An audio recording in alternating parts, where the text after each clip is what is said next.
Welcome back to Gear Up Windows YouTube channel. In this video, we will guide you on how to change a printer name on Windows 11 using PowerShell.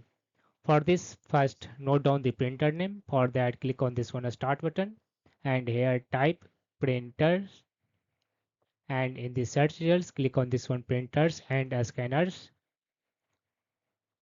Here you will find all the printers listed. Just note down the printer name. For instance, in my PC, printer name is old printer. Now click on this one Start button and type PowerShell. In the search results, right click on this one Windows PowerShell entry. Select Run as Administrator option. Click Yes in case Windows prompts. In the Windows PowerShell, you need to issue this one command.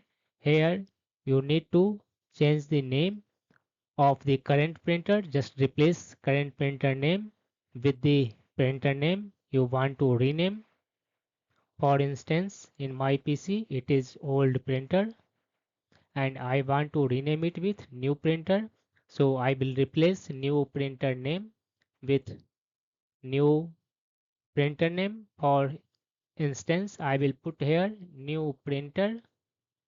After typing this one command, I will also provide this one command in this video description. So in case you need it, you can copy it from there. After typing this one command, press enter on the keyboard. This will rename your printer name on your Windows PC. To check the new name, click on this one Start button again and type here printer. Click on printers and scanners option. On the right, you will find that printer name has been changed on your Windows 11 PC.